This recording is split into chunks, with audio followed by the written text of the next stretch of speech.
Hello, ladies and gents, and welcome to this episode of The Strongest Argument. I am joined today by my friend, the Imam, Mr. Adam Kelwick, of what's the name of your mosque? Abdullah Quilliam Mosque. Abdullah Quilliam Mosque in Liverpool on West Derby Road. Sweet. Thank you very much for joining me. Thank you for inviting me. Should we go straight in? Let's do it. Tommy Robinson.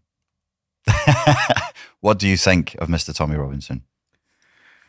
Wow. I've had a lot of thoughts about Tommy Robinson for a number of years. So let's pretend I'm describing Tommy Robinson to an outsider, which is something which I do often. Yep. Friends in different parts of the world. Sure. And they ask me, who is this Tommy Robinson guy?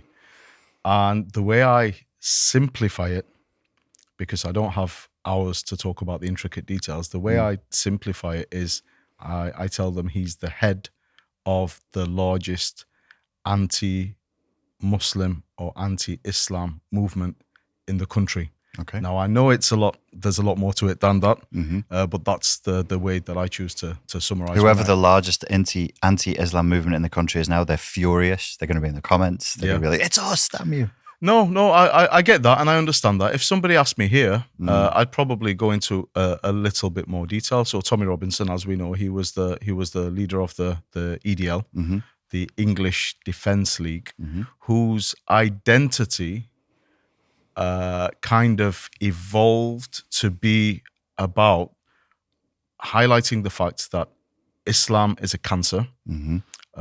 Muslims are not producing anything good in our country.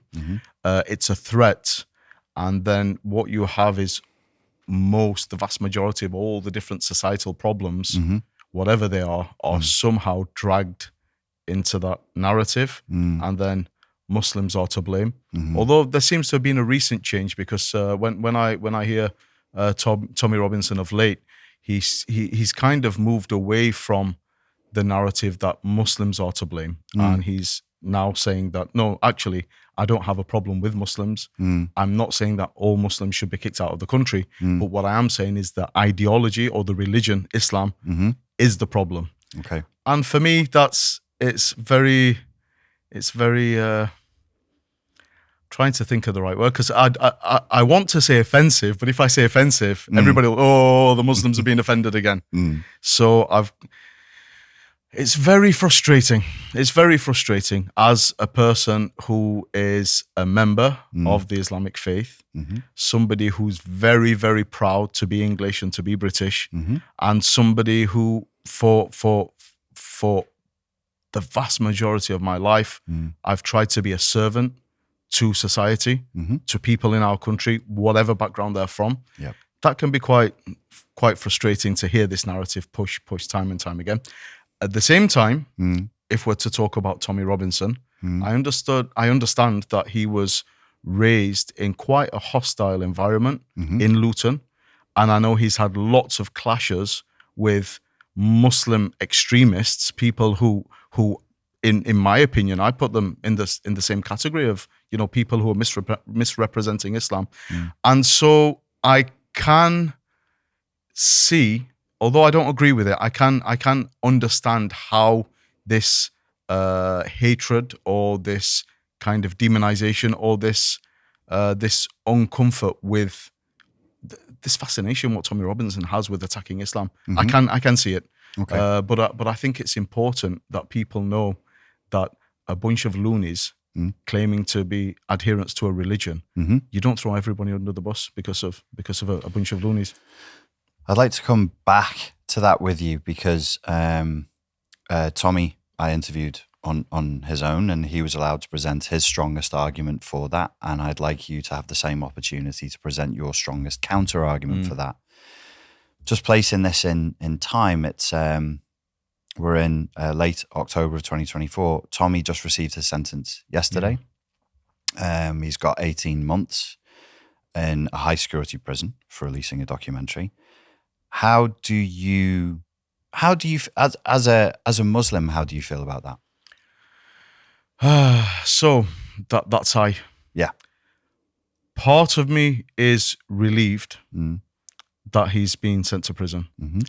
And the reason for that is because of the riots which we had recently. And I was going onto the X platform. Throughout the riots, even though I hadn't added Tommy as a friend on there, when you scroll down a few posts and it says people who to follow, constantly throughout the riots, I don't know if it was down to the algorithms or there's some kind of optimal kind of pushing of his account, but all I was seeing is the post constantly. That's interesting. Yeah, so throughout the riots, Tommy Robinson's account was constantly promoted to me, and it's feedback what I've had from other people as well. And I know a lot of people have been criticizing him, saying, "Look, he's over on holiday on his sunbed, and while he's stoking the fire of the riots." So I know people have been criticizing him in general, but I don't think he played a positive role in those riots.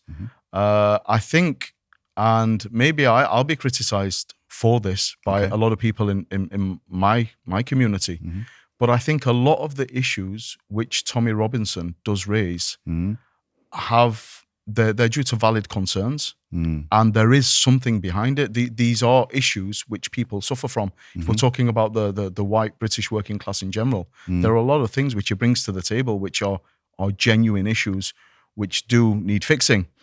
But then, I don't know, I think it's just the way he shouts at the camera, and he kind of taps into people's emotions.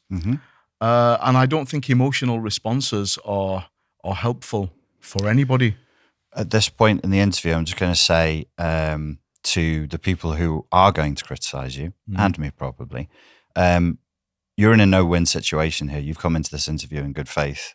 You are going to be criticized both by people on the right, and you're going to be criticized by people in the Muslim community. You're going to get it from both sides. So the people watching who want to level those criticisms, they are not displaying the courage that you're displaying by coming here and doing this. They're sat at home, most of them anonymous, sniping from the shadows. And I think when we go through the comments and we see that, we need to bear that in mind. You're putting your face, your name, and your reputation on the line being here. They're not. I hear what you're saying. I've always been taught that if you believe in something and it's genuine and you've got good intentions, then present it. So I'm not doing anything. People will criticize. You know, you've been in this kind of online game for many years. Yes. Your skin grows thick. Yeah. I do appreciate genuine constructive comments. I do appreciate genuine questions when people ask me. But I really, I am who I am. I believe what I believe, and that's what I'm here to present today. So when Tommy Robinson got sent down, there was a sigh of relief from one perspective that, you know, finally a lot of the trouble which has been attributed to him. Now, I know he doesn't claim any of it, and he claims that he had no part in the violence and the thuggery, and if you go through and kind of pinpoint with detail, he has actually never said to anybody, go out there and burn hotels down where refugees are staying.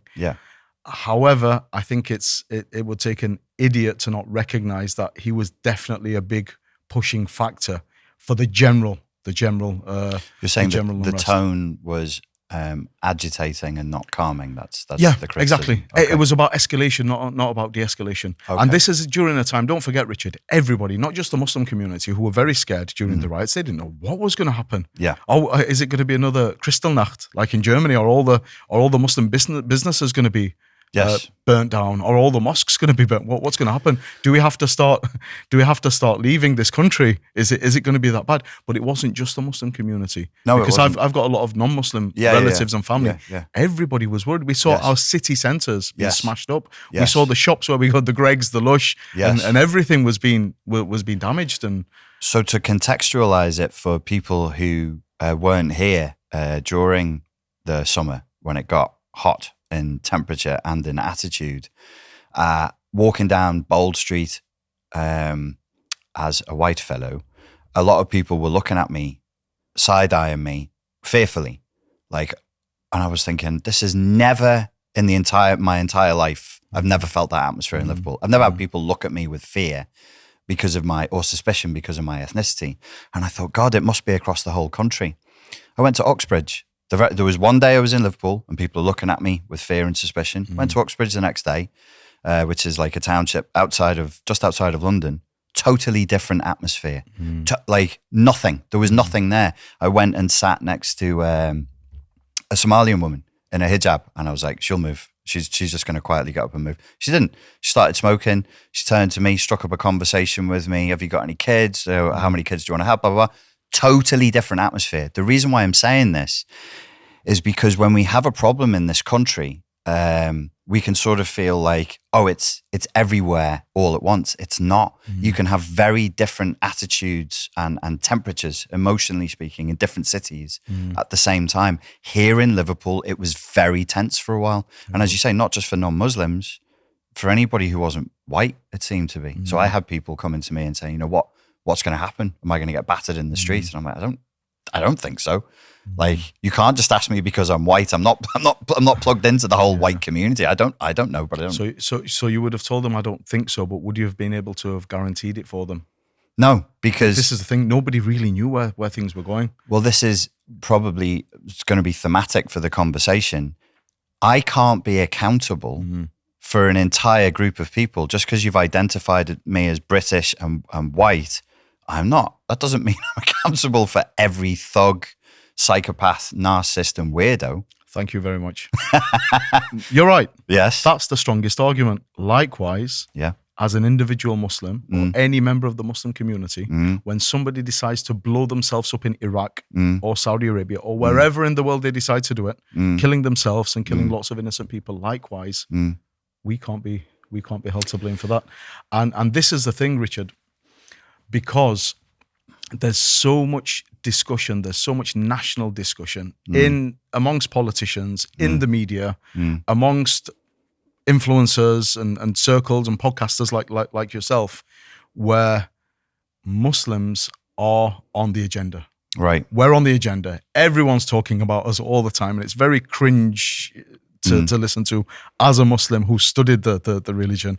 But the added difficulty what we have is we're not only talking about Muslims and our relationships in the UK, because whatever happens anywhere else in the world, and don't forget there's a lot of geopolitics going on, even right now as we speak. We've got the Israel, Gaza war, the genocide, what the Israelis are committing.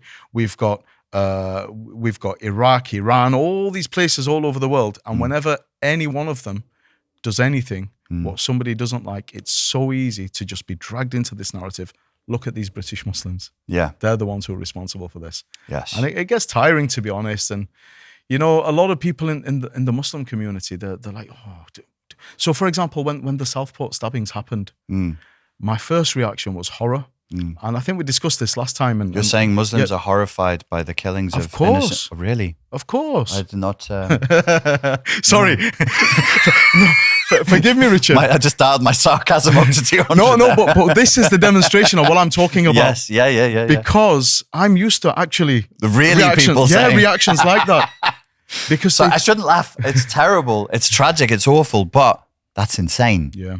That's insane. And so me and my family, we dealt with we didn't deal with it. We kind of processed the tragedy, what happened in Southport. And then straight after, my instinct was to know, who is this guy?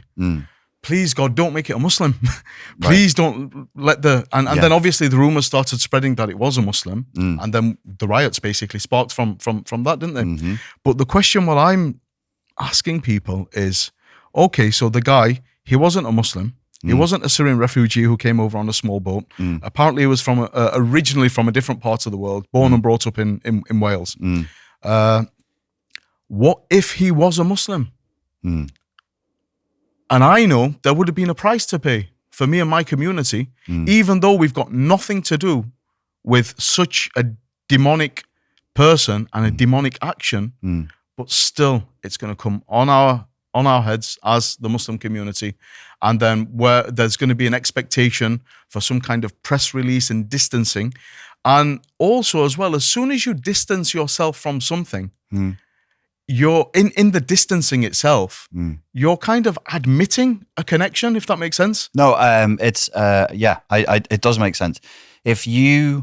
So I've been in different political areas online, and then sometimes you almost feel it's almost like a pressure to declare, I'm not racist.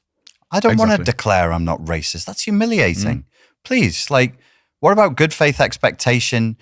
Okay, I'm not racist and I don't drown puppies every day. Like, what else do you want? Murder is bad. Slavery, like, that's humiliating. And I don't think it's fair to drag a community by the scruff of the collar and say, right, say it's bad. Well, yeah, of course it is. And also, the sun is hot. Like, what are we doing? What are we doing? But since the 11th of September, that's what's been expected from the Muslim community time and time again for any catastrophe. So whether it's 7/7, whether it's the murder of Lee Rigby, whether it's all these other things, which, by the way, a lot of the anti-Islam circles, they love to kind of amplify these events and use them to pin them on us. We have nothing to do with them. In fact, you know, if you look at the victims, you know, these innocent victims. So, for example, 7/7, how many Muslims were murdered on that day on the tubes? These people don't differentiate between Muslim and Christian and Jew, and they even kill themselves. Yes. If they're willing to kill themselves, who will they spare? Think about it that way. I want to get into Islamic philosophy, Islamic doctrine, Islamic ideology with you. But to bring it back to Tommy again, I know Tommy. Met his kids. I like Tommy. I'm worried. He's in prison. I'm a bit scared for him, for his family as well and his friends. There is a chance that if he's taken out of solitary and they move him, that he could be attacked. How do you feel? Well, obviously you're a British man. How do you feel about that? Not as a Muslim, just as a British man. Right. So the first thing is, how did I respond when I heard that Tommy's been sentenced to 18 months? Oh, yes. You said so my first thing was a sigh of relief. I didn't let you finish. That this kind of toxic narrative, which targets my community, the Muslim community, is going to come to some kind of halt due to that. Even though that's not what he was sent down for, by the way. That's, you know, but that's and at the same time, I've been thinking recently, because I've been taught to see people as souls, to look at people as souls. And one thing I try and do is always try and put myself in the boots of the other person. And so I've been trying to work out, forget about the image what's out there. So for some people, he's the head of a racist, Islamophobic movement. And I know people deny that. I'm just saying, for many people, he is this racist, Islamophobic, divisive figure. For other people, he's this champion of the working class, willing to sacrifice his own life and his own time with his family for what he believes is right for the people in this country. What I've tried to do is put both of those images to one side and think about not Tommy Robinson, Stephen Yaxley Lennon. Like, where is this guy right now? Because he must be seeing these two versions of him, which are pushed out there. And at the same time, I think that the real version of him must be something he reflects upon often. And I can't imagine to believe how it must have felt flying back into the UK when he knows he's going towards almost certain imprisonment. And whether that gives him time to reflect, of course it will. But I also see somebody with incredible influence, and I wish the people of goodness who want genuine good for society could kind of guide Tommy to be a force. As we said before, there's divisiveness, there's escalation. If he was able to utilize that energy, that strength, that position, what he has, to unite, to bring together and be a force for good, then I think, so potentially what I see in Tommy Robinson is a potentially amazing person who could do amazing things. Whether his time in prison is going to give him the chance to reflect and, I don't know, come out a different person. But I don't think either of those two images which I described, either this outright Islamophobic, racist, hate leader, or even this champion of the British white working class. I don't think either of those are entirely accurate. Okay. And yeah, but he's been sent down now. He's in prison. And one thing I've been thinking about is I've been making phone calls, and what I want to do is, and I'll put the message out here now in front of you, and it's a message to Muslims who are in the prison where he's been incarcerated. And I think the worst thing a Muslim could do, for several reasons, and I'll explain these, for several reasons, is do anything to harm Tommy Robinson while he's in prison. The first reason, the first motivation for that, because I'm talking to the Muslims, is because that's not what Islam teaches. You can't do that. What does Islam teach in that regard? Islam doesn't teach vigilantism, which is what any attack on Tommy in prison would be. He's been convicted. It's anti-Quran to be a vigilante. Of course, you can't abuse anybody. You can't hit anybody. You're not allowed. However, if we look at the laws of the street, I can imagine as soon as Tommy arrives in prison, all the Muslims in that prison, not just the Muslims, well, not all of them, to be fair, some Muslims in that prison, and even other people from different communities. Imagine the excitement. They're going to want to have a competition now to see who can be the first person to give him a punch. But that's the law of the streets. That's not the teachings of Islam. And to be a stronger person, the guy's been convicted. He's in prison now. He's got a lot of time to think and reflect. And I think if any Muslim was to attack Tommy Robinson in prison, I think that would actually amplify his calls against Muslims. Do you see what I'm saying? Yep. It's almost like it's a trap. Okay, you go and beat Tommy Robinson up. Now the news gets out. Tommy Robinson stays relevant and his anti-Islamic messages stay relevant. And not just that, but he can prove that everything he's been saying about these barbaric Muslims or for all these years is true. Because look, they've just set on him in prison. And I've also heard these things about, it's the Muslim gangs who are running the prisons and all the rest of it. So yeah, don't touch Tommy Robinson. Give him the space what he needs. Let him have a think about things. Him and his messages, they're not relevant anymore, or at least for the next 9 months. And see what that can do. If anything, I think a positive interaction with the Muslim, fellow Muslim prisoners would be a positive thing. And that in itself, just being a positive example, that counters all of the kind of vitriol what's been coming out for all these years. And not only that, I'm not saying act nice to prove him wrong. I'm saying just be a Muslim, like we're taught, because that's what Islam teaches you anyway. So you don't, as somebody who claims to be Muslim, you don't have to go out of your way to be a nice person. You're supposed to be a nice person anyway. You're in prison, okay, I'm not going to judge you. The judge judged you. You've got your time in prison for whatever crime you committed. But I also know, because I've met people who've come out of prison, and I know what a positive impact that experience has. Not only that, even if we go to the Quran, we have stories of people, good people, who went to prison, and they've their spiritual ranks have been raised, and they've Joseph, for example, in the story of Joseph when he was sent to prison, and how he came out a stronger leader after that. There are reasons why monks and ascetics leave society and sit in isolation, and there's no stimuli from the world, there's no confusion, there's just you and prayer and silence and God, and that's it.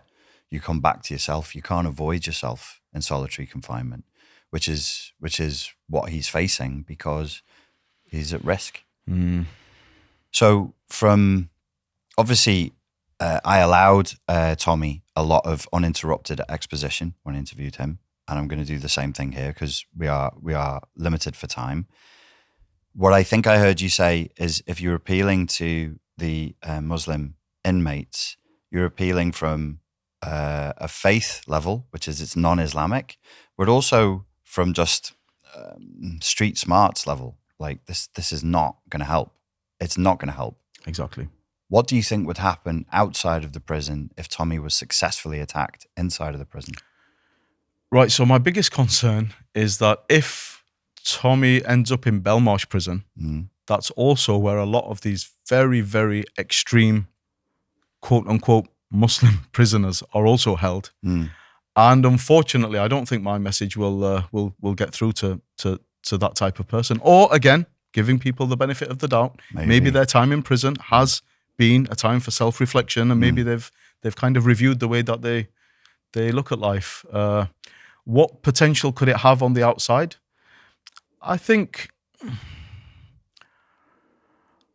Tommy's biggest challenge now is after he's been building up lots of momentum, and that momentum, by the way, spiked during the riots.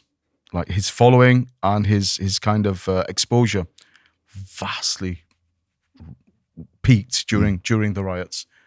And I think so that's going to be affected. The momentum is going to be affected. And I think any attack on him in prison will just bring that relevance back, and will keep the narrative going. For example, if but I'm not saying, this is the thing, Richard. I'm not saying don't attack Tommy Robinson because his popularity will remain. I'm saying don't attack Tommy Robinson because it's a bad thing to do. It's not a nice thing to do. So now we're forcing you to say murder is bad. You don't drown kittens every day for fun. Attacking people when they're in prison isn't a good thing to do. No, but I think it's important to clarify. And the reason is, a lot of people on the other side, if we can say, like I prefer us all to be on one side, if I'm honest. Everybody in society. Let's be on the same side. If you're not my brother or sister in Islam, then you're my brother or sister in humanity. Right. And I know that's a big pill for a lot of people to swallow. Okay. But this is what I'm about. And you can look at my track record, you can look at the work I've done, whether it's humanitarian work, whether it's food banks, whatever I've been doing all of my life. This is my kind of philosophy. Let's all understand.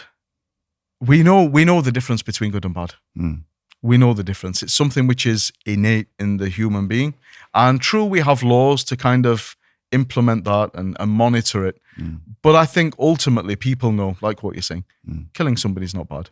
Killing somebody is bad. Freudian slip. Depends on who we're killing. Edit that. Somebody will take that, and they'll anyway. Punching somebody in the face, it's not good. You can't do it. Do you even need a Quran or a Bible or a Torah to teach you that? We know it's not a good thing anyway. But one of the challenges which I've experienced is that a lot of people on the other side, if we're going to call them that, is they're so convinced that every Muslim out there is a nasty person, so that even when they see a nice Muslim shopkeeper, they'll be like, yeah, but he's a good one. Yeah, but the rest of them are horrible. Right.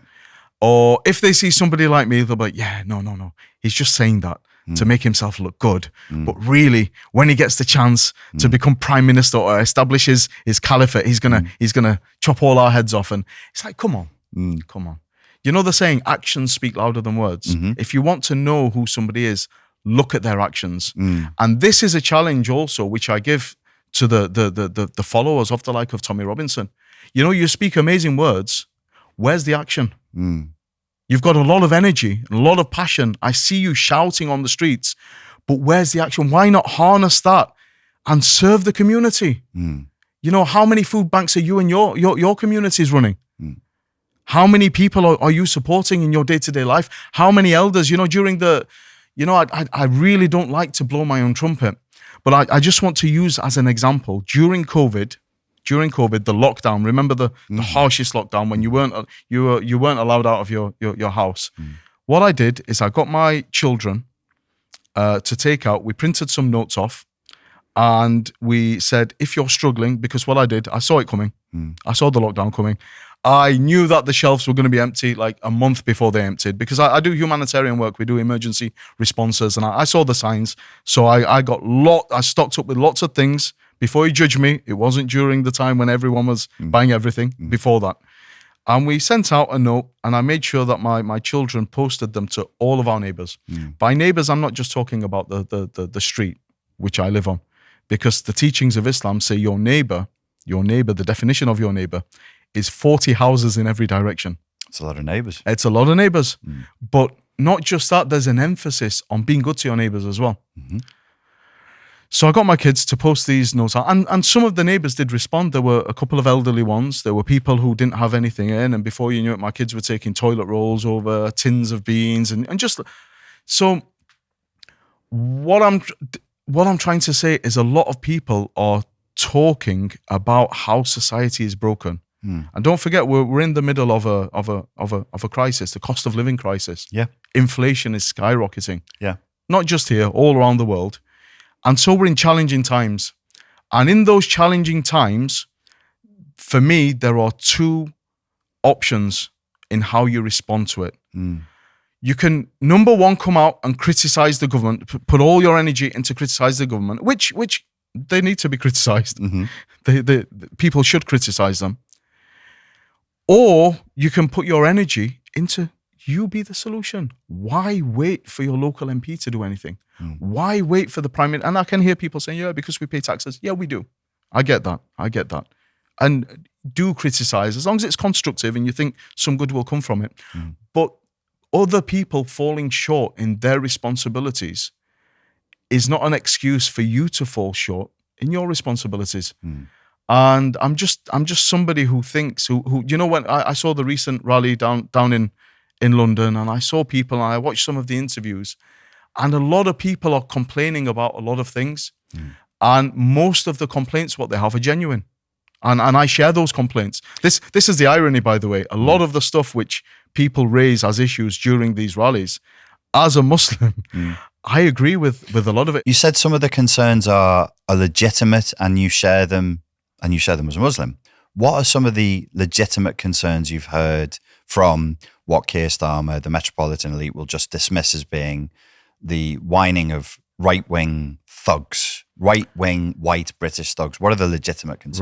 Right. So there's no doubt, there shouldn't be any doubt in anybody's mind right now that we have problems in society. A lot of those are socioeconomic problems. A lot of those have to do with the cost of living. The circles who I keep, the people who I know, even people who are traditionally middle class, usually have enough to, get by, live a nice life, spare money for entertainment, for holidays, whatever you want to do. Even that group of people now are starting to struggle to meet their month-to-month bills.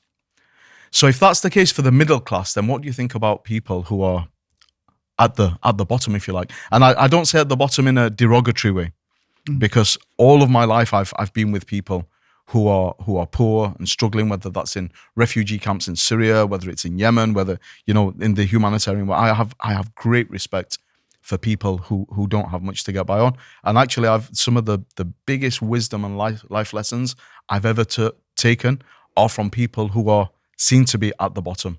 For me, I look up to them. They're my teachers. They teach me how to deal with life. So that's a definite issue. The strain on the NHS, for example. Yeah.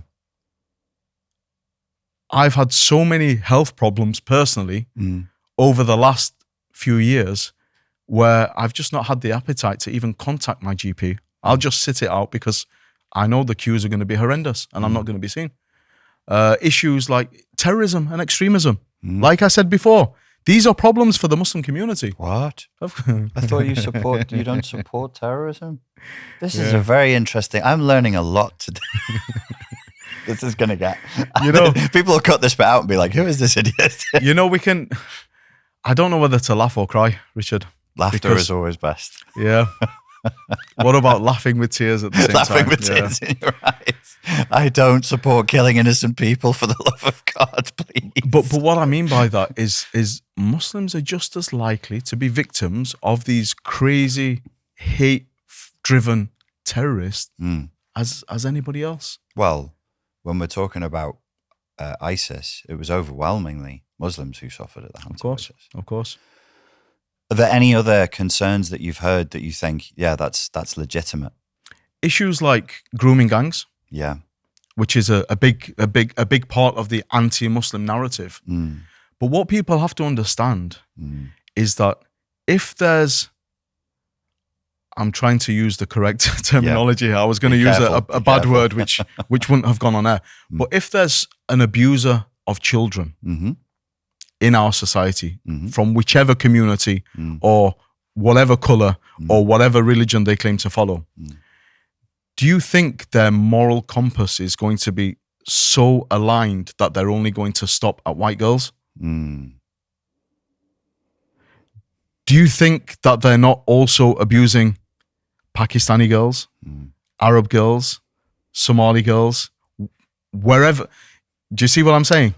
So are you saying that... I'm saying the abuse is rife. The abuse is rife. So with the grooming gangs, it wasn't just white girls who were targeted.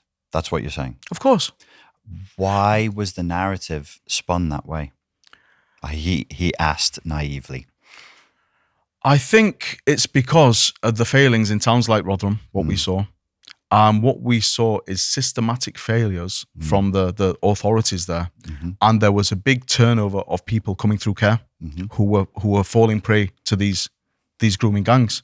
So I think that's the reason why the vast majority of them will have been from a particular demographic. But what I'm saying to you, if a guy, a quote unquote Muslim guy, by the way, I have to say it again, grooming, raping a girl is as far away from Islamic teachings as you can get. But again, it's dragged into this anti-Muslim narrative, and there are people out there trying to claim that Islam teaches us this as far away as you could. Okay, so why don't you speak out about it? I have been speaking out about it for years. No, speak within the Muslim. I have been speaking within the Muslim community for years. Just last month, I was at the UK Islamic Mission National Conference, and I brought up the topic of grooming and how we should be doing. We have an Islamic obligation and an Islamic duty to reprimand people who are involved in it. Anyway, so the point is, how would they be punished under Sharia law? Say we were in a very, very strict country. If somebody was caught, I'll tell you the answer. And I know a lot of people who are anti-Islam. They'll be cheering this one on. They'll be cheering this one on. I can see what's coming, and I know my mother will be cheering this one on. Yeah, go on. It's harsh. It's harsh. So they'll be punished if they're single, if they're not married, by lashing, and if they're married, they'll be punished with death. Is there a particular way? However, it's really important to mention that when you're in a country like which we're in now, which isn't Sharia, isn't a Sharia country, then Sharia law actually tells you that you can't implement those punishments. And again, this is another big, okay, for a lot of people. So I've had interactions before with members of the Football Lads Alliance and the EDL. This is back in the day. And we've had open questions and we've discussed Sharia. And they've been like, no, but you want Sharia law in our country. You want to chop thieves' hands off for stealing, and you want to do this and this and this. And then when I explained to them that actually Sharia law, and I've studied Sharia law, Sharia law teaches that it's actually forbidden, it's prohibited to implement any of these corporal punishments in a place where it's not accepted by the majority. So if there are Muslims in a country that doesn't have Sharia law, Muslims must submit to the law of that country. They have to submit to the law of the land. And the customs of the land as well. And the custom. So there's a principle in Sharia, and this is another thing. People see Islamic law as something which is very rigid, and it hasn't changed, and it can't change for 1,500 years. Oh, no. That's not the case at all.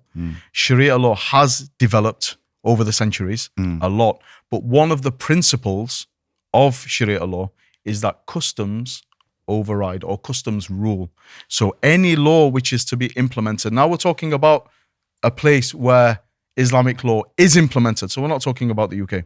We're talking about in a place where Islamic law is implemented. Yes. For example, Indonesia. The people of Indonesia have very different cultural traditions to people in Saudi Arabia, for example, who have very different cultural traditions to people in Turkey, for example. And so what the Sharia teaches is that the culture overrules and the culture decides which way the law is interpreted. It's such a fundamental element. There's so much. So if that's the case for a Muslim country, then how do you think about a Muslim minority living in a country like this? I'm going to ask you two very sensitive questions, and we will proceed with all due caution. The grooming gangs, they were men. They were in the UK. They were largely Muslim, but they were also of a particular demographic. They were mainly Pakistani. Is it neither of us are Pakistani? Do you think there's a route of interrogation that needs to be explored there as far as Pakistani culture goes, as far as Pakistani interpretations of Islam go? Is it a Hindustan problem from before the breakup? You see, so again, I'm just trying to be as honest and as real as I can be. So I don't have all the statistics on that. However, I remember seeing reports which are claiming that the majority of them weren't Pakistani. So I've seen that, but I can't remember. I can't quote it for you. However, that's still not to deny the fact that, and this is something which I bring up with my Pakistani friends often. You guys are being done over by these people who are bringing a bad name to your community. How do we stop it?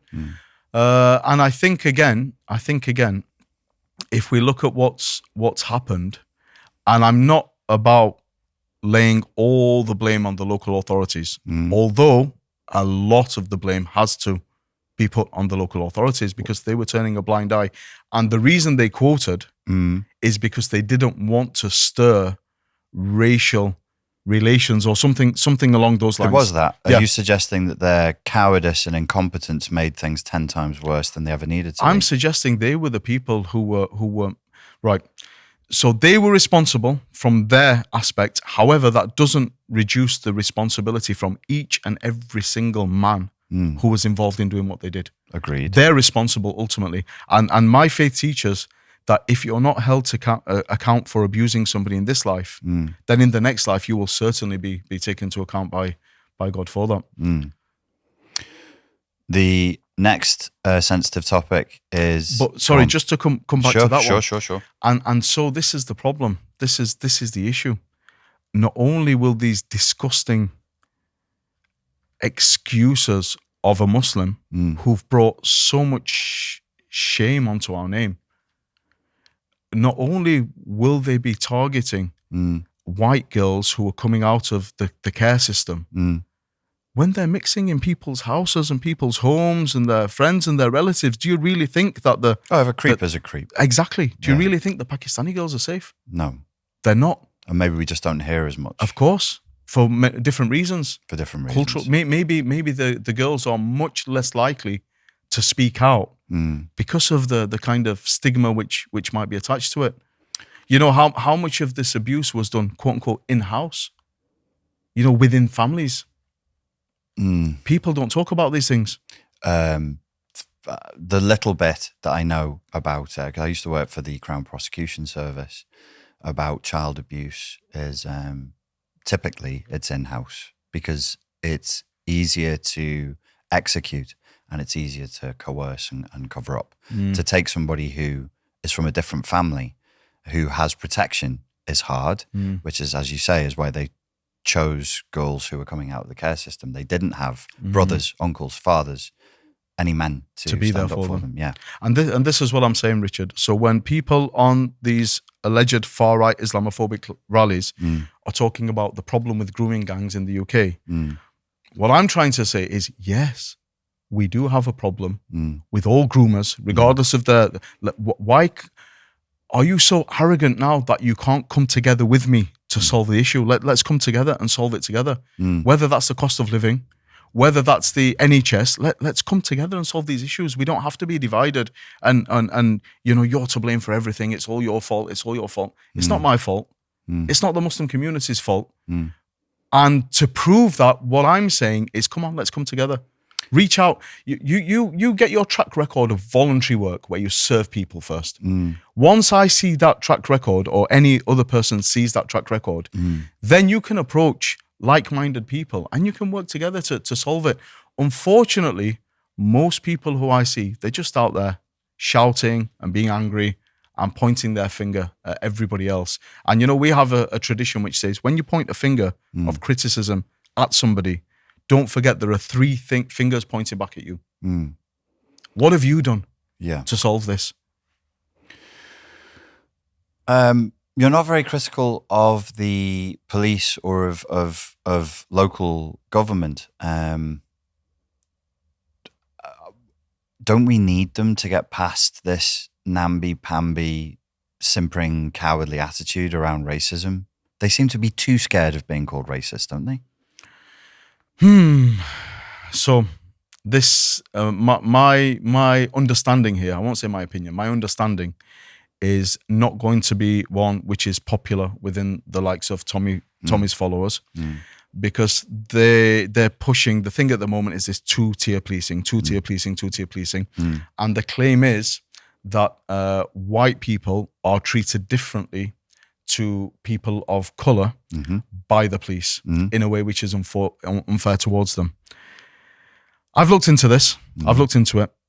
And again, this is not going to be popular, but I have to say it because it's what I believe, and I'm trying to be an honest and genuine person. The stats which I've seen do confirm there's two-tier policing. They do confirm that there is two-tier policing. You be careful. But it's the other way. Oh, it's the other way. People who are black, people who are from ethnic minority backgrounds, are much more likely to be stopped and searched, to be incarcerated, to be, and the list goes on and on and on and on. So I get it. It's not going to be popular. Well, I'm just looking based on the statistics what I've been seeing. People are going to hear that and they're going to cite the Manchester airport incident. Yeah. I don't think any arrests have been made. Okay, that's one incident, isn't it? We're talking about stats here. Let's the general stats. Yeah. Okay. As far as that Manchester airport incident goes, what do you think should have been done? I'm not the biggest fan of politics, right? So we all saw the first clip first, where the policeman stamped on the guy's head. Yes, that was wrong. Nobody can justify that for any reason. That was wrong. I've taught control and restraint to the police. You just don't do that. Exactly. Because not only because it's wrong to the person, you could end up banged up. You kill someone. Well, then somebody's going to say, no, but you didn't see the video which came after where the guy went around crazily punching a policewoman in the face and all the rest of it. Yep. And the guy was wild and what he did was wrong. Like I said, no matter what wrong the guy did in Manchester Airport, that doesn't justify the stamping on the head. Okay. So I think there is a need for action against the policeman. I don't think we should be giving him in particular a medal, like what some people have been coming out and saying. And at the same time, the reaction of these guys in the match, it was diabolical. It was disgusting, rampaging around just. But also as well, they broke the woman's nose, didn't they? Yeah. It was horrible, and they should be taken into account for that as well. I don't think they've been. But look at this. Look how things are framed, and then look how people can go off their emotions. So remember when we only saw the first video? Yes. I'll be honest. I was disgusted, and I thought, in retrospect, I thought that this is what that policeman did has wrong. I've seen the whole picture. Wrong, disgusting, and then we saw some protests outside the police station, and I think to some extent those protests were justified if that only clip, the first one, what we saw was all that we saw. Yeah. But it later transpired that it wasn't. There were more details to the case, and I think a lot of people have been embarrassed since how they their emotions got the better of them. They jumped to conclusions. They thought it was something to do with race, and before you know it, we get the full picture, like we saw with the Southport stabber. And actually, again, it's emotions. It's emotions first. So if we're talking about two-tier policing, let's put emotions to one side. Let's look at the stats and let's see what's really going on. And if there is two-tier policing, let's agree that we'll challenge it together, however the evidence points. So not just a case of if it's my people, white, British, working class people who are being hard done by, then I'll stand and I'll fight for that cause. But if it's blacks, we'll leave it. Likewise, the other side applies. If it's my people, ethnic minorities who are being hard done by the police and by policing, then I'll stand up for it and I'll defend it. But if white people are the victims in this, then no, let's come together and let's challenge any injustice wherever it happens against whoever. 10 minutes back, it looked like I was trying to pin something on Pakistani Muslims. I wasn't. I like generally Pakistanis. My father was born in Pakistan, in Rawalpindi. I think one of the things that is coming up thematically is the way in which we sort data as human beings. So it's easy to make it's easier. It burns less calories to just make generalizations. You're Muslim, you're white, but of a certain, I don't know, right. Who is usually called the right-wing thugs? It's like white working class people. Thank you. I do speak English, but only vaguely. It seems to me to be a sorting issue of categories in humans, all humans. We think with prejudice, which is natural, prejudgment. You couldn't drive a car if you didn't have prejudgment. You've seen the scenario before as you approach the light, so you have prejudgment. It's just faster. It's easy to glom people into groups. It's easier than seeing people as individuals because that's just a task. You said you see people as souls. That's an even bigger task. It's easy to just say, well, all these people are like that and all these people are like this. Do you agree that there is maybe the opponent that we need to wrestle with here is filtering, the way in which we filter reality? I think with recent events and the way the world seems to be going, with the rise of social media, the rise of misinformation, disinformation, you know, I've got relatives who send me stories through about the dollars just crashed and it's just a fake news website, but because it looks like a genuine website, I get one of them at least every 2 days. People fall for it. They don't know how to differentiate between sources of information, which is really important. You know, even in the Islamic tradition, this is talking with preserving scriptures, so preserving the Quran and preserving the Hadith and preserving the teachings. We're told if it wasn't for the chains of narration, then anybody could say whatever they wanted. Yeah. We're in that time now, right? Where anybody can say whatever they want. And what I found interesting during the riots, most of these accounts which were stoking the flames, they weren't people's real names. They were just a random name, Dr. Doolittle with a picture of William Shakespeare or something. So these people don't even have the balls to show who they... Should I have said that? No, it's fine. Okay. I'm smiling because somebody sent me, here's a group of Muslims burning the British flag. And I watched the video and I was like, they were saying, they were trying to say Allahu Akbar in a really weird way. And I was like, I don't think they're Muslims. They're all masked. That's bait. You're falling for bait here. Not that groups of extremists haven't burnt flags and shout, absolutely. But this thing that you've just sent me, I'm like, mate, that's not real. So just a reminder. Yeah. I want to come back to Allahu Akbar. We'll come back to that after. Okay. Because that's a new national debate, which seems like it's going to start happening. Yeah. We'll come back to that after. Okay. So yes, in the second section, I want to get into some more of the scripture. The second sensitive topic around grooming gangs that will be cited is the Prophet Muhammad's marriage to a young girl that was consummated when she was still young. How would you reply to that? So what does the Prophet Muhammad, peace and blessings be upon him, getting married to a young woman have to do with grooming gangs in England in 2024? People would cite that as a legitimization, a scriptural legitimization of pedophilia. And is that what the groomers are citing?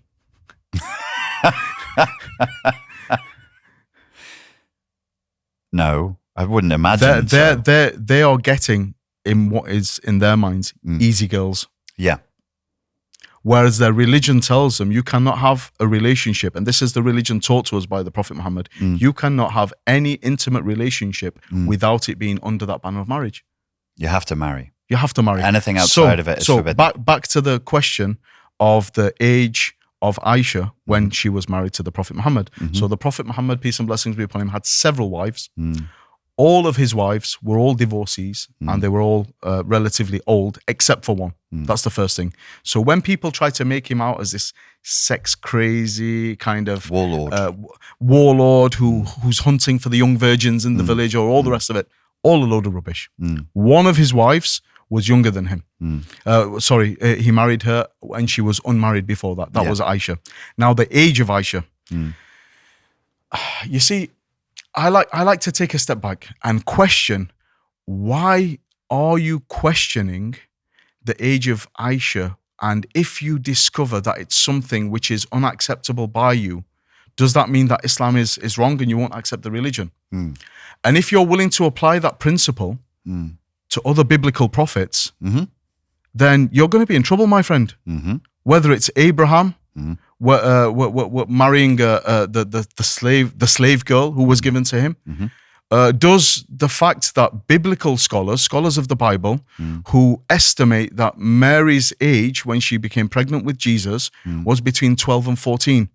So because of that, and because of that not fitting into our modern understandings of what paedophilia is, or child abuse, or statutory rape, if you like, because Mary was between 12 to 14 years old, does that now mean that we can't take any religious or spiritual teachings from God because he did that to Mary? So that to one side. What you've got to understand is this was a completely different time, we're talking about 1,500 years ago. 200 years ago in this country, it wouldn't even have been an issue. 200 years ago, this issue, it wouldn't have been an issue. You mean the consummation of a marriage with a 12-year-old? I'm going to get to the age. I'm going to get to the age in a bit, because even that, the claim that she was a child is not what was the cultural norm in that time. So I'll come on to a few of the details about that. So all I'm trying to say is, according to our modern standards, are we going to say that we will not accept any moral teachings from anybody who breaks the modern understanding of ages of consent? And if we are going to apply that rule, then apply it fairly, apply it to everybody, and you're not going to be able to be a proper Jew or Christian or a Muslim or even a follower of many other religions for that matter in the first place. Okay, now the age of Aisha itself, so we have in the hadith literature, we have mentioned that the age of Aisha when the Prophet Muhammad consummated the marriage with her was 9 years old. 9 years old. Very young. Oh, consummated the marriage? Yeah, consummated the marriage. 9 years old. So when he had intimate relations with her, it wasn't 12, it was 9. She was 9 years old. Okay. However, there are other records when you look at what's known in the Islamic sciences as seerah, which is like a historic biographical record. You have scholars who've done research and looked at different events and put them on the timeline. And actually what they say is actually her age was closer to 18. Right. Possibly 20 years old. Okay. So there's difference, even amongst Muslim scholars, there are different opinions on the age of Aisha when he married her. There's no difference, however, on her being a woman and not being a girl. How was womanhood kind of defined in that time? It was when a girl reached the age of puberty, she was considered to be a woman. Again, I'm not talking about today. I'm talking about 1,500 years ago. So she was considered to be a woman by everybody. It was something which was completely normal in that society. And I think it's hypocritical if we're going to apply our standards and our understandings today to a time back then. So then you might say, okay, but do people not look at the Prophet Muhammad, peace and blessings be upon him, as a role model? And does that not then sanctify or justify marrying anybody who's reached the age of puberty? And what I would say is that as far as I understand, the majority of Muslim countries have 18 as the age of consent. And that's for several reasons. So the state itself, the country themselves, they have the ability, if there are other factors involved, say for example, girls now are starting to hit puberty at a younger age. However, their maturity is not the same. It's not the same as it was back then. You know, people they could be a 7-year-old, 8-year-old child, boy or girl, and they knew how to deal with the world. They would have employment. They'd be working, maybe similar to Victorian times here.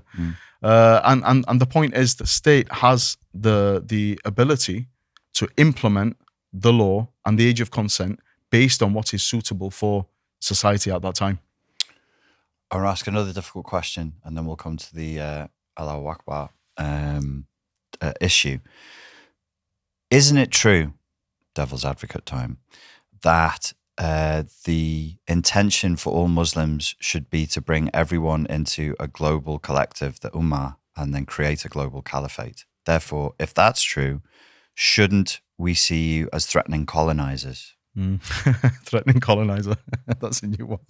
I like that term. Threatening colonizer. My father was born in Pakistan because we were the colonizers. Yeah, you learn something new every day. I don't look very. I know it's. You don't. So, threatening colonizers. Yeah. Should Muslims bring everybody to Islam? So, there's a chapter in the Quran. And I'll just share an interaction what I had with somebody. This was, again, at one of these events where we invited people from the far right, and some of them were genuine kind of far right ideologue groups.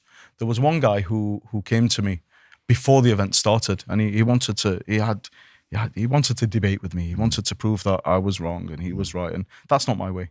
That's not my way. I don't like debating with somebody if the only goal is to prove the other person wrong. I'd rather have a discussion where you can both go towards the correct conclusion together. And I think that's empowering. And I think that builds bridges and breaks down barriers. But put that to one side. So this gentleman, he comes up to me, and he actually had a copy of the Tommy Robinson Quran, which confused me. It confused me, and I'll tell you why.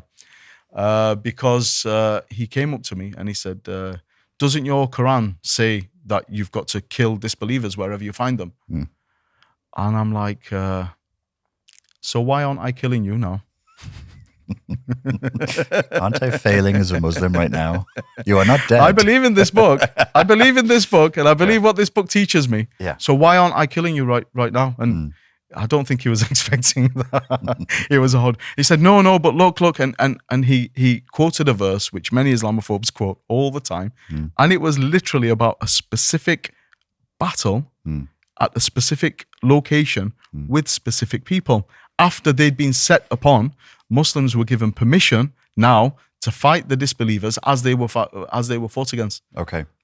So it was just for that one context. All you had to do is read the verse before it and the verse after, and it was all very clear. It was clear that. However, that's not to say that a lot of these Muslim extremists don't also have the same interpretation of that verse. Sure. And this is the irony. This is what I find very ironic, is that the far right, the Islamophobes, ISIS, and the extremists, they literally preach the same version of Islam. Tell me more about that. Sometimes I find that the far right Islamophobes preach it more than the Muslim extremists, and they'll challenge me with certain ideas and certain verses of the Quran, and then when I explain to them, no, you're wrong. It's like, hold on, who's the student of Islamic sciences here? Right. And it's like they're convinced, or they have to, for their narrative to work, they have to take the most extreme version of interpretation of the Islamic scriptures and push them out as if all Muslims believing that. And this is something also, coming back to Tommy Robinson, which I think he does.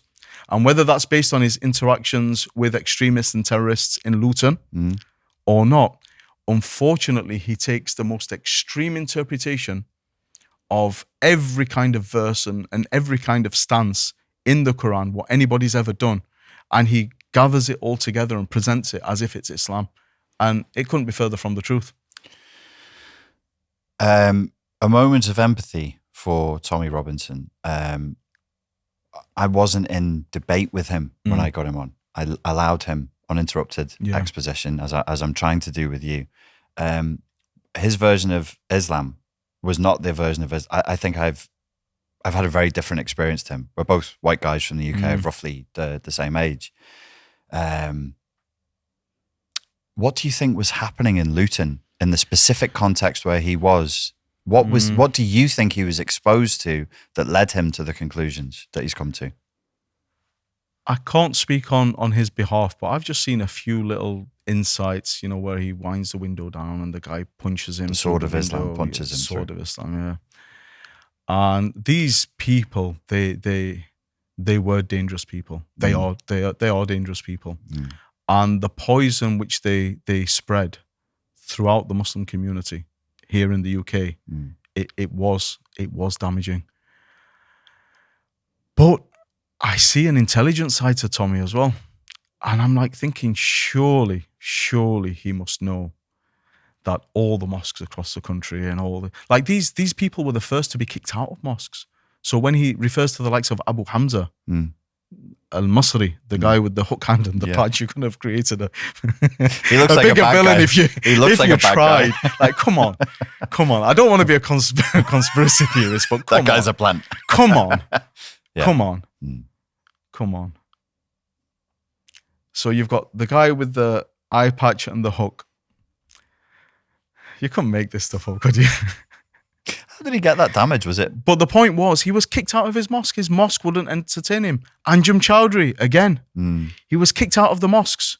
You know where his platform was? It wasn't in the mosques. It was on BBC News, Channel 4 News, ITV News, in all the mainstream media who were pushing him and his messages so hard that I'm not surprised that the average white British person thought that this is mainstream Islam in our country. But I don't think that Tommy Robinson would have fallen into the same trap. I can't imagine, because he's had experience with people, and yeah. You think in the way that he's been misrepresented, because he knows he's been misrepresented. He's even said, if you know about me and you hate me, I don't blame you, because you know about me through the mainstream media, so I can't blame you. Well, do you know what? I would say exactly the same as what Tommy Robinson said, but from a Muslim leader perspective. If you hate me because of what you've heard about me in the mainstream media and social media, I can understand. Because the image, what's been given out, the narratives which have been forcefully pushed, it's exactly what Tommy Robinson said, I would say, as a member of the Muslim community. So there is an equivalency there, kind of.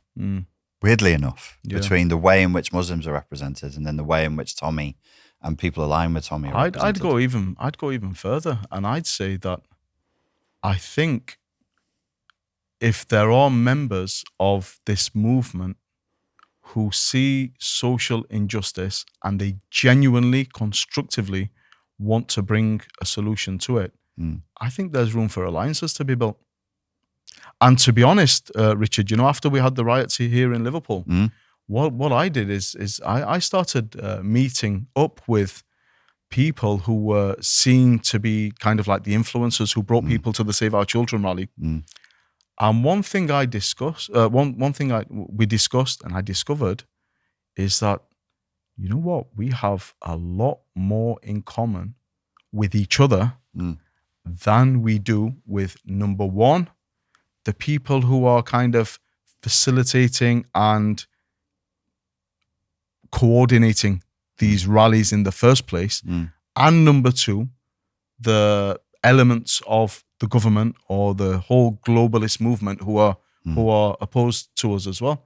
I think we have a lot more in common with each other than we do with a lot of these people from outside who seem to be the ones who are causing the trouble and then blaming us. Sitting in rooms with both groups of people, I'm 100% certain that you do. I think it's a fostered division. Personally, not that I'm here to give you my conspiracy theories, but maybe there is a rightful fear of a union between Christians and Muslims. How about this? I don't even think it's between Christians and Muslims. Let's take the titles away for a minute. Let's look at your average working class Pakistani family and your average working class white British family. Their struggles will be very similar. Their needs will be very similar. And I think there are people up there who are taking the mick and trying their best to make sure that they're at each other's throats, to keep them in their place, as it were. I have no doubt. I think it's definitely orchestrated. Back to the difficult question, and then there's some other topics I want to touch on with you in the time we have. Is it not the responsibility of Muslims to bring people to Ummah and then create a global caliphate? Bring people to Ummah and create a global caliphate. The Ummah, first of all, there's misunderstanding as to what the Ummah refers to. So the Ummah means people or nation, and every prophet has his Ummah. So after the emergence of the Prophet Muhammad, all of us, every person who's been born after the time of the Prophet Muhammad is considered to be from the Ummah of the Prophet Muhammad. And then they're split into two groups. Ummatul, the people who accepted the invitation and the people who rejected the invitation. But we're all still from the same Ummah. In terms of having all humanity, you mean? Yeah. But after it comes in phases of prophets. Okay. So the people before the Prophet Muhammad would have been the Ummah, if you like, of Jesus, the nation of Jesus. However, it said that was a limited geography for the people who were the followers of Jesus, whereas the Prophet Muhammad is global. So, in terms of establishing a khilafah, so we've seen this movement, and this is after 19. Let me get my date right. Is it 1917, 1923, the fall of the Ottoman Empire? So there's a group of people, I think they've recently been proscribed, called Hizb ut-Tahrir. And all they're about is you cannot build Islamic institutions until you establish the Khilafah, the Caliphate. You cannot vote in any disbelievers' democracy elections until you establish. You cannot pass wind until you establish the. No, seriously, these guys were just on this. It was as if it was a pillar of Islam, which the Prophet Muhammad forgot to teach us about. Yeah, seriously, they're so fixated on re-establishing the Khilafah, and look where that led to. That led to ISIS. That led to Abu Bakr al-Baghdadi declaring that he was the Caliph of the new Muslim world. Whereas I was watching it and I'm thinking, what is this guy on about? You know, anyone who studied the basics of Islam can see a person like that declaring himself to be the new world Muslim leader and laugh. Yeah. And then after that, cry that some people are actually listening to this guy and believing him. Yeah. The first question when I saw him ascend the pulpit in the Nouri Mosque in Mosul, which I visited, by the way, that mosque after it was blown up by who? By ISIS. That wasn't even an American Apache. And the American Apaches did a lot of damage in Iraq.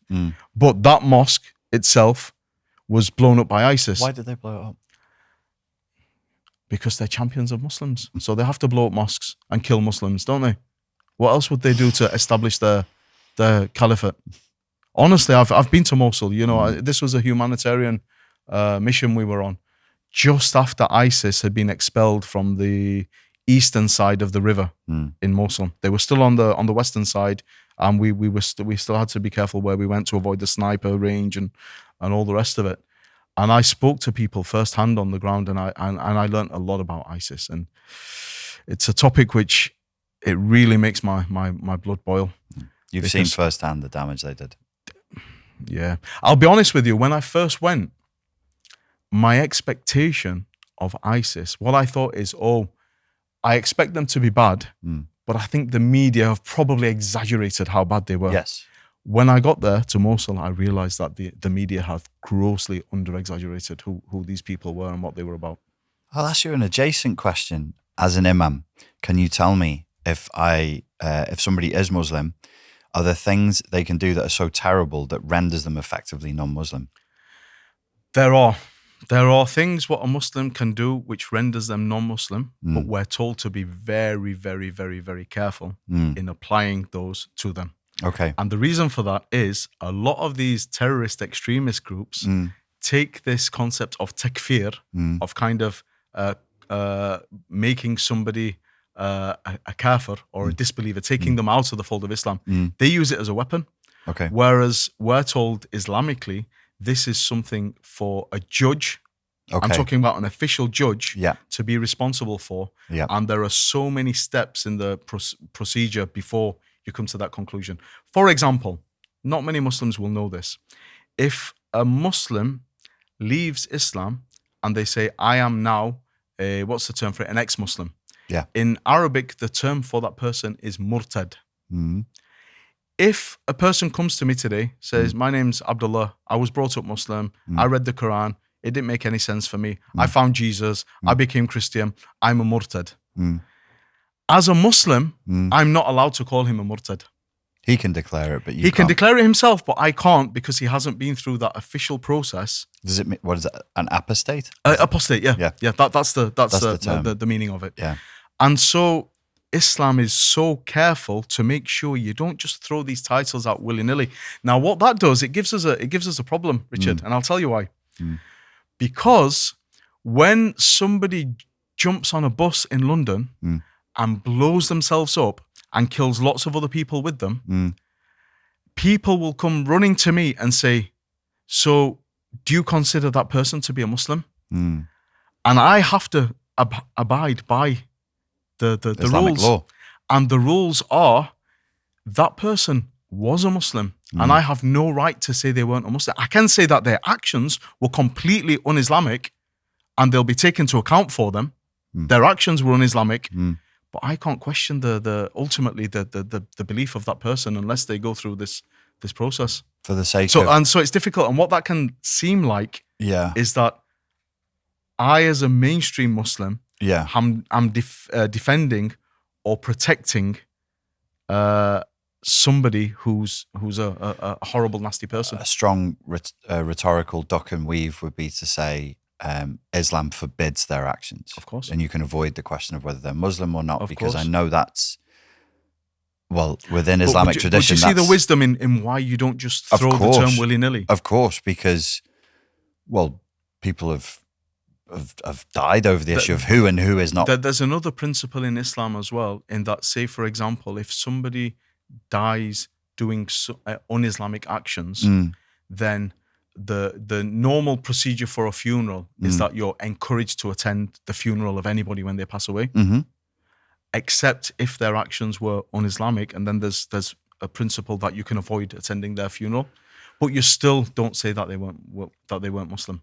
What are the things that if you did repeatedly would effectively render you non-Muslim? What are some of the things that people could do? So there are certain things which people could say. Say, for example, if a Muslim says, and I'm saying it as a quote now, I'm not saying it. So don't take it out of context. I'm not becoming a disbeliever.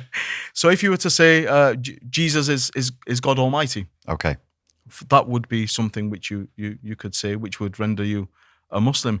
In terms of actions which are abuses against other people, they don't really fall into that criteria. It's more to do with your beliefs and your words which confirm your beliefs. Yes. If that makes sense. Okay. Not necessarily about the crimes that you commit.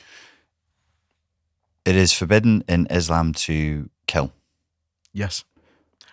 Except in just cause. So if there is an occasion where somebody's given the death penalty, for example, then the point is, you cannot be a wanton murderer, go around killing people. It has to be done by the state.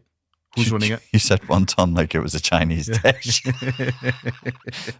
can't be a wanton. You can't wanton criminality. The general rule is no, you can't kill anyone. There are some exceptions. If you're in a war situation and somebody is attacking you, is attacking your family, attacks your property in self-defense, you might kill them. You might try to avoid it. You might kill them, and then you're not taken into account. There's no scenario then where somebody being a non-believer, how do you say it properly in Arabic? Kafir. Kafir. Yeah. Where if they're kafir, they can be killed. Is there anything? So back to what I was saying, this interaction which I had with the far right guy. He brings out his Tommy Robinson Quran. He said, "Look at this verse here," and I said, "Okay, did you know?" Because he asked me something similar. He said to me, "So what about kafirs then? For being kafirs? What about us?" I said, "Well, actually, there's a chapter in the Quran. It's a small one, very small. It's at the back. It's called Surah Al-Kafirun, the chapter of the Kafirs. What does it say? Let's read it together." And I opened the Tommy Robinson version of the Quran. I shouldn't even call it the Quran, but. And I went to the part of the Quran where this chapter should be, and it's not there because Tommy's decided he's got another order for the other than what Muslims have been reading for many years. So anyway, we finally find it. What does it say? I've memorized it in Arabic. I've memorized it in English. It says, "Say," and this was a command to the Prophet Muhammad. Say, Muhammad, O you who disbelieve, Ya ayyuhal kafirun, I do not worship what you worship.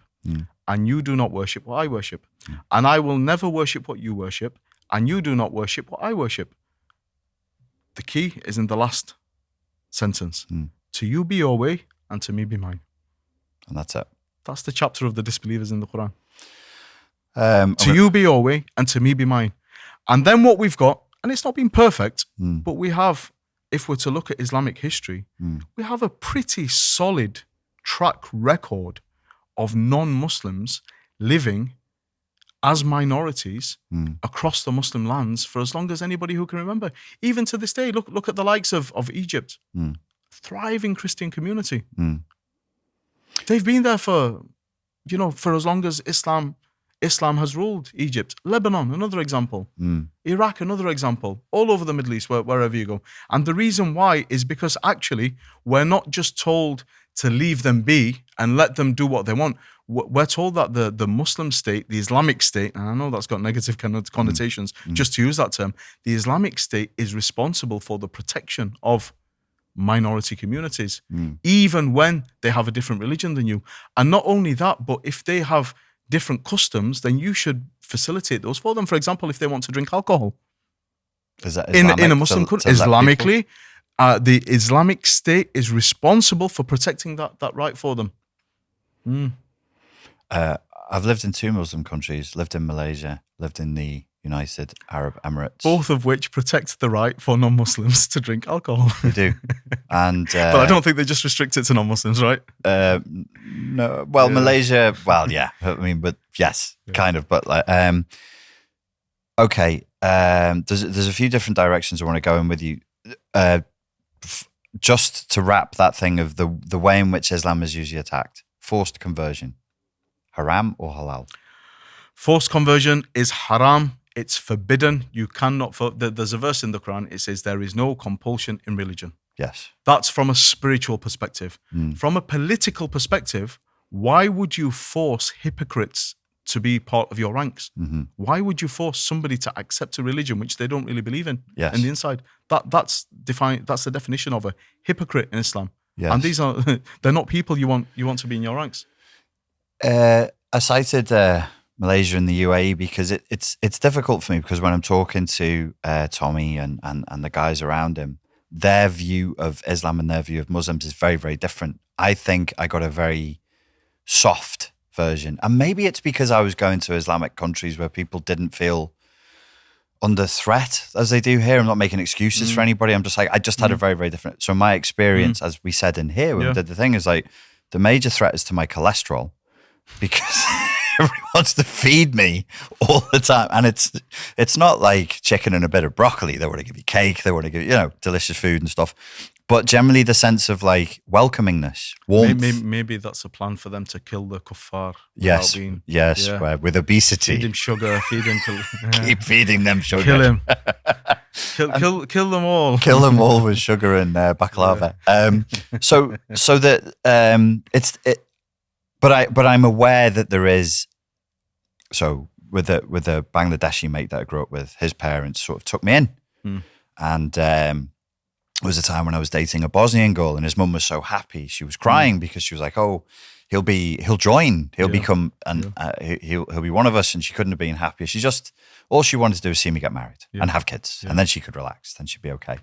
There's loads of stories I have like that, but obviously, in Luton or in certain contexts, there's another face, there's another flavor to Islam.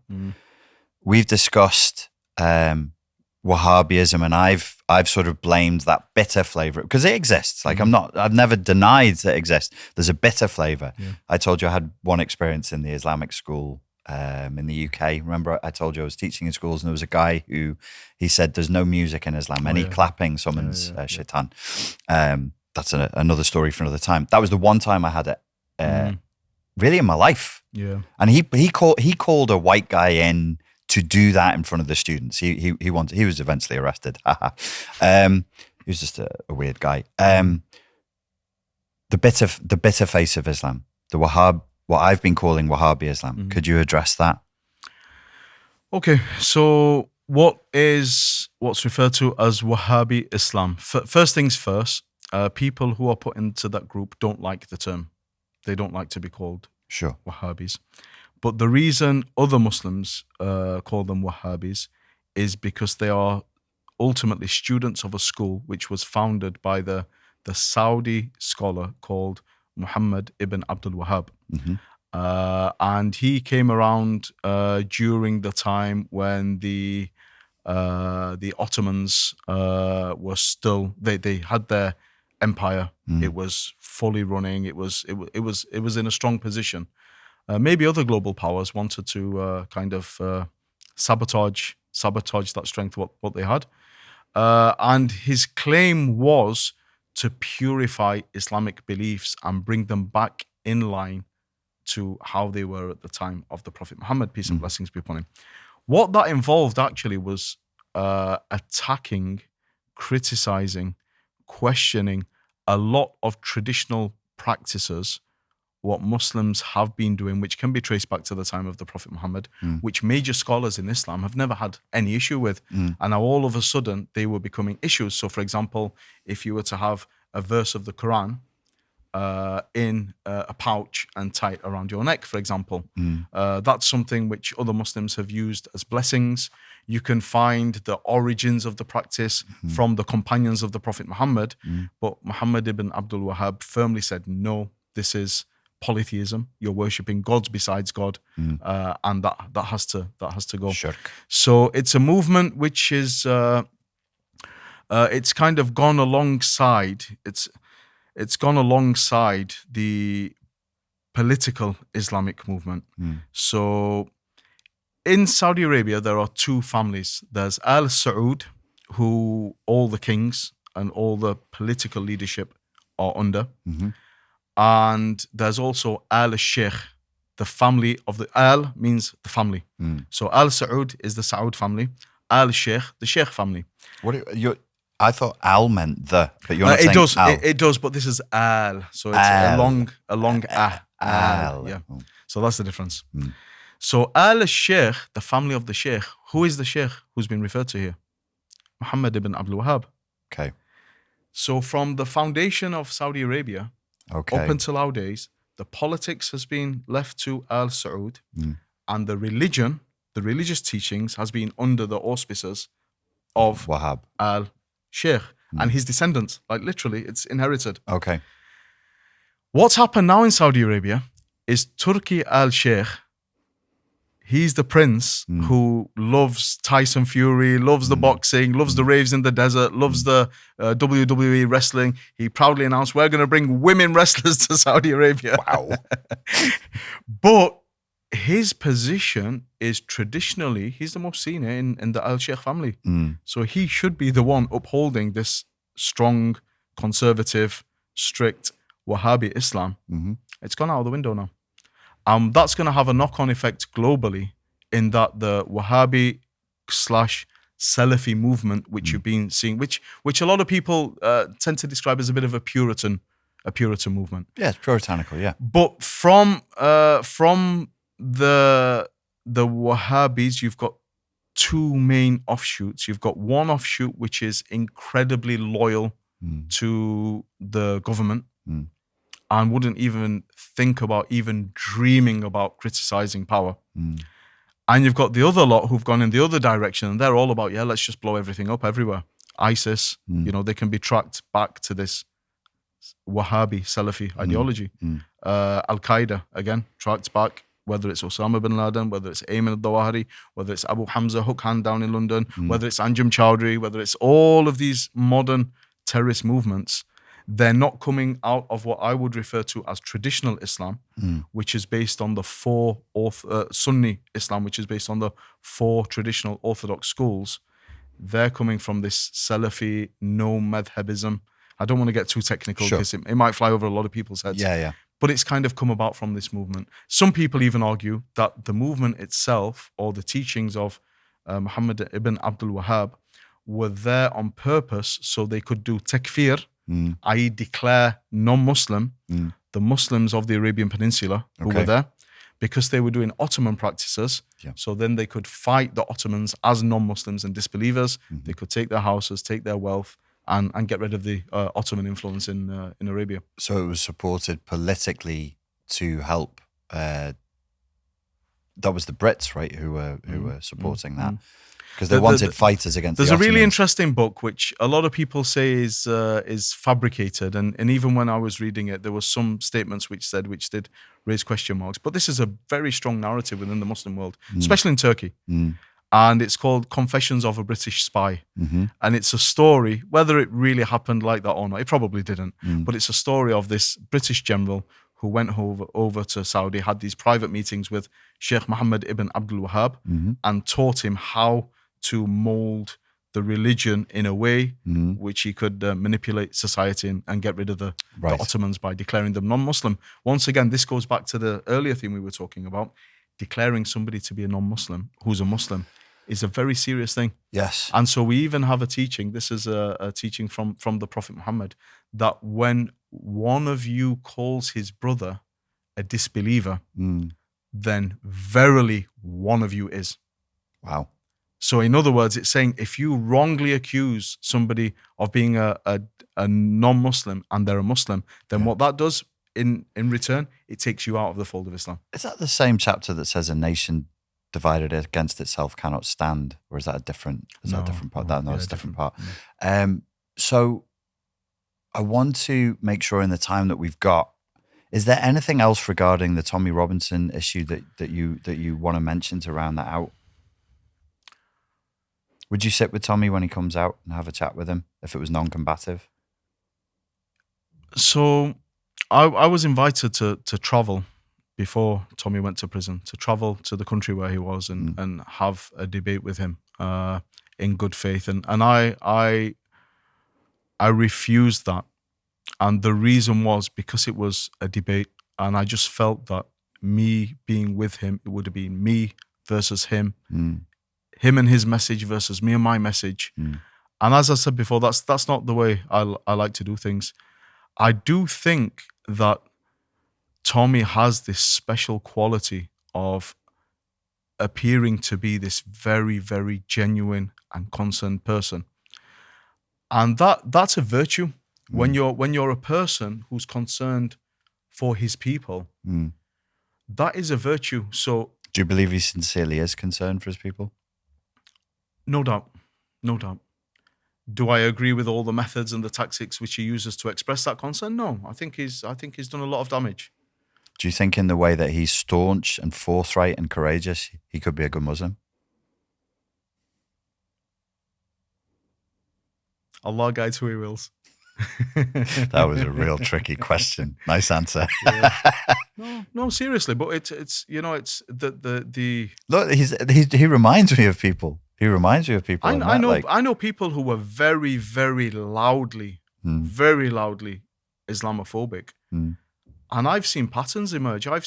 Because what that means is they've done their research, they've started reading. And I honestly believe for most people, not everybody, but for most people, if they engage with Islam, if they engage with the Quran, if they engage with the Hadiths, if they read about the life of the Prophet Muhammad and what he really stood for, not all these kind of rumors which are going on, what he really stood for, I believe anybody who has an open mind and an open heart will at least be a friend of Muslims and an ally of Muslims. A good friend of mine in the Netherlands, he's called Arnold van Doorn. He's been a friend of many years. He was part of Geert Wilders' PVV party. And he was the guy who was responsible for distributing internationally the film which they made called Fitna, which was just a blatant Islamophobic attack on Islam. And what happened, because he was this big, loud Islamophobe in this Islamophobic party, what happened is that he decided to storm into a mosque one day and really have a go at these guys. And he said, when I went into the mosque, they told me, calm down, come, let's have a cup of tea. Let's have some biscuits. And that might sound like it's something small, but what that shows you when the Muslim, because you've got a Muslim in your head and you think that Muslim is a danger, you think it's a threat to you and your family, to your country, to your values, to your society. This person is dangerous. These people are dangerous. And for me, this is what I tell my community. I tell the Muslim community, I know there's a lot of Islamophobia right now going out there. I know people are saying, but believe me, the more lies they tell about you, the more they misrepresent you, the easier it is to reach out to somebody when you meet them, because they'll find you so different to the angry terrorist, wife beating, child abusing, all the rest of it, Muslim, which they've had in their head for so long. So anyway, back to Arnold van Doorn. It's been a friend of mine for many years. You know, every time I'm in the Netherlands, I try and spend time with him, and we've worked together on a couple of projects in the past. But what happened? He storms into this mosque, and he said that the encounter turned into like a 4-hour interaction. He was only planning on going in, telling them how backwards they were, and then coming out. And it ended up him building this really strong relationship with the Imam in the mosque, and then he started to go on, and he became Muslim in the end. He converted. He converted to Islam. Reverted. Yeah, I prefer converted, to be honest. Yeah. So let's talk about the phrase Allahu Akbar. That phrase. It means death and pain to the infidels, surely. It means God is great.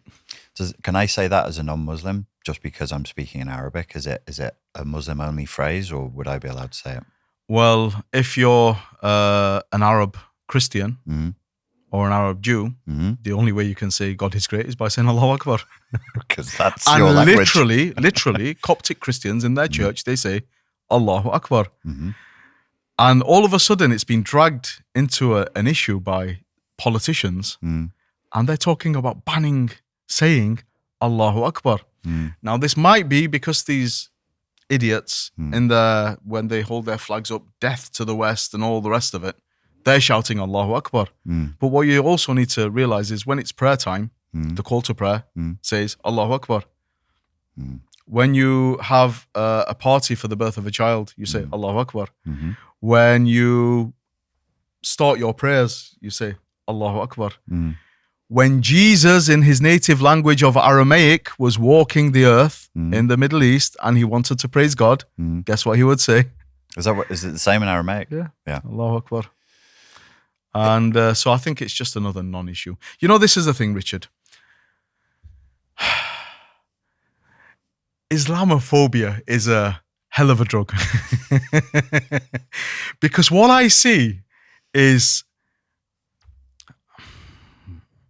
I see people. I try to see souls, like I said.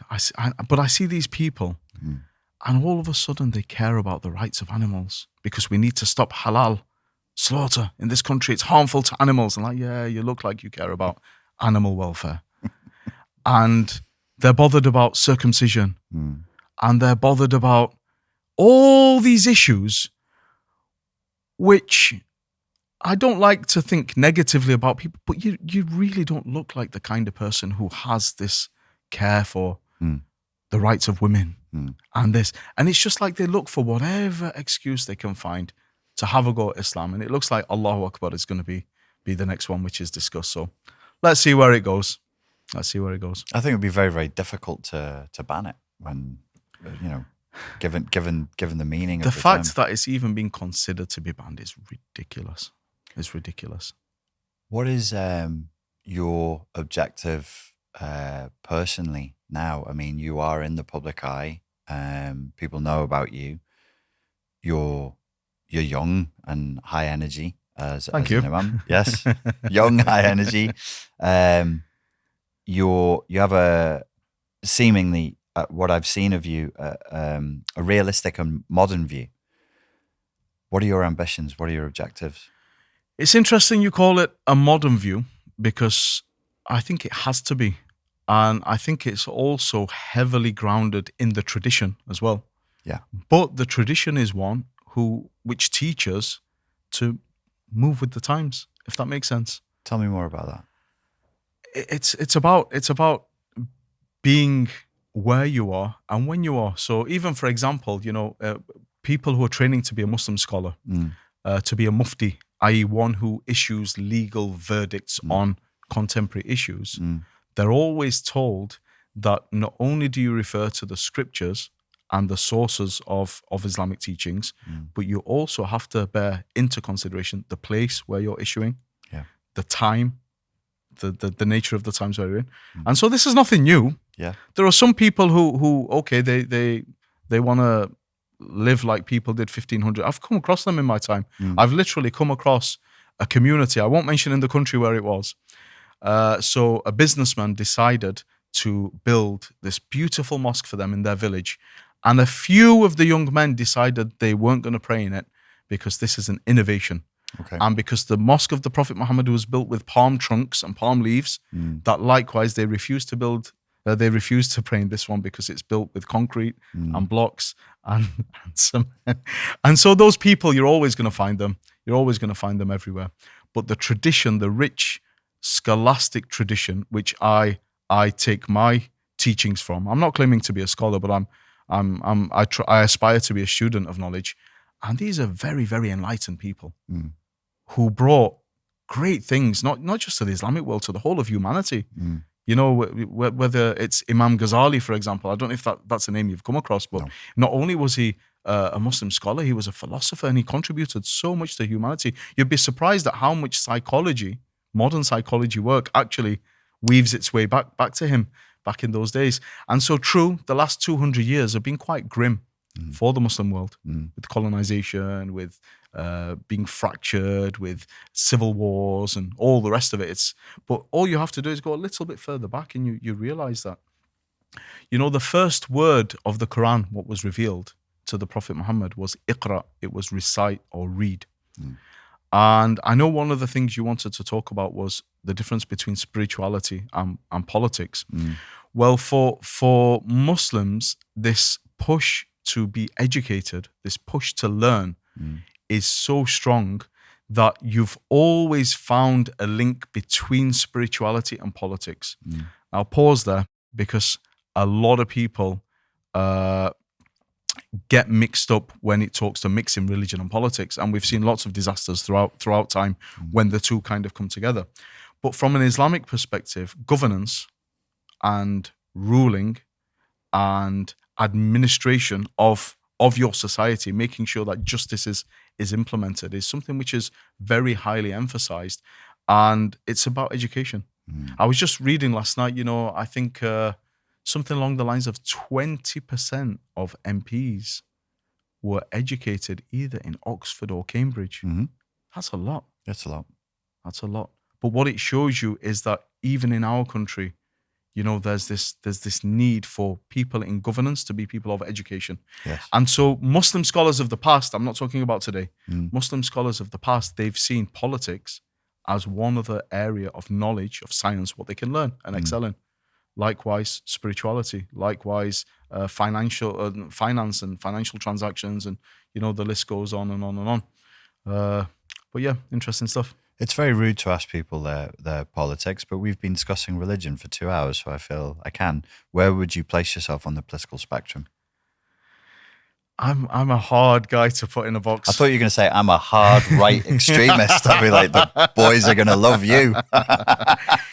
The thing is, because the spectrum moves so much, I think you'd have to ask the spectrum where it is in relation to let the modern political in relation to me. But I'm all about justice, peace, and bringing people together.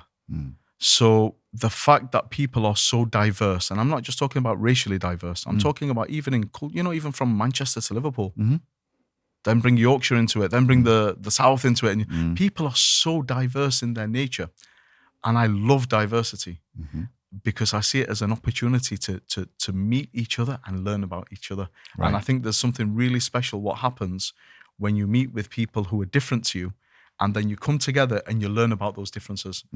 And be proud of your identity. Mm. Be proud of your identity. Be proud of who you are. Mm. I don't have any issue with people being proud of who they are, but that cannot be at the expense of other people. But I think the beauty of diversity is coming together and learning about each other. Mm-hmm. And you don't even have to accept. You don't even have to conform to what, you know, how the other people are. Yeah. Just learn that. I love the fact that people do things differently, and then in their own ways they'll get to where they're going.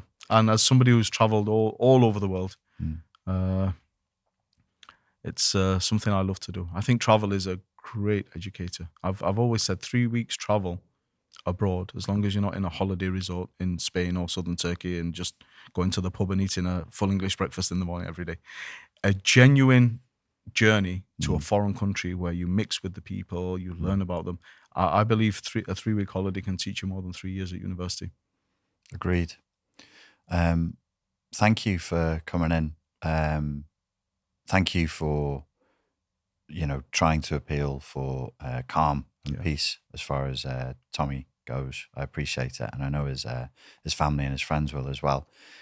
Is there anything that you want to add, or you have any closing things you want to leave with? I think just back to the Tommy Robinson thing. It's for several reasons. It's for several reasons why I'd tell people to leave him alone. One of them is because he is a human being at the end of the day. And he might be a human being who you don't like, but that does not give you the license to abuse him, whether that's physically, verbally, even if he's abused you verbally, or even if he's abused you physically. So you're upset with that, right? That means what he's done is wrong. So are you now going to respond with something similar to with the same thing what you're criticizing him for? Do you see what I'm saying? It doesn't make sense. Yeah. And then from the other perspective of no, Islam teaches that you cannot be vigilantes. You cannot take justice into your own hands, because if everybody did that for everything, there would be absolute chaos everywhere. And then the other side of it is just be a nice person. Yeah. Give him that space. Maybe he will go on his own reflective journey, and let's see how he comes out of it. And I know a lot of people, but no, he can't change. No. We see people as souls, and we do not pass judgment on anybody and their state while they're alive. For as long as they're breathing, for as long as they're alive, everybody, the potential good which is in everybody can emerge. And that's what we're told. The Prophet Muhammad, he taught us that it's possible for one of you to do the actions of the people of heaven until a handspan comes between you and death, and then what was decreed overtakes, and then you'll do the deeds of the people of hell, and that will be your final destination. And likewise, it's possible for one of you for all of his life to do the deeds of the people of the hellfire until a handspan comes between him and death, and then the decree takes over, and then he does the deeds of the people of heaven, and he dies upon that, and that's where he goes. And so this is good for us to always keep ourselves in check, because if you think you're a good person, okay, you're not a naughty boy like Tommy Robinson, you're a good boy, okay. What guarantee do you have that you'll be able to maintain that until your very, very last breath? Yeah. And that's why we have to be constantly, personally reflecting and checking in with ourselves, making sure our intentions are correct. And likewise, it's also a warning not to judge anybody who might seem to be on the wrong path, because the door's still open for them. They could be that person who, just before they leave this life, contribute some goodness and some light to this life, and that's how they leave, and then their end is light. Whereas you could be the person just before you pass, you might have a breakdown. You might just, anything could happen. We've seen it happen. Anything could happen, and you could become a really, really nasty person, and that's the seal and the stamp for you in this life. And look at that, and you were judging him. Never look down on anyone. That's a good message. Thank you. Where can people find you if they want to know more about what you're doing? in an international airport, anywhere in there. Is there like a website or social media? Yeah, social media. I use my name, my real name, and my real picture on all my social media. Okay. I'm brave. I'm not like these keyboard warriors who I'm sure are going to be embarrassed that I'm saying this now, just as they're typing their comments. But yeah, Adam Kelwick. Adam Kelwick. Kelwick. On Instagram. On Instagram, Facebook, X. Perfect. Adam, thank you very much. Thanks a lot, Richard. Ladies and gentlemen, thank you for your time and for your attention. I've been Richard Grannon, and this has been The Strongest Argument. Thank you.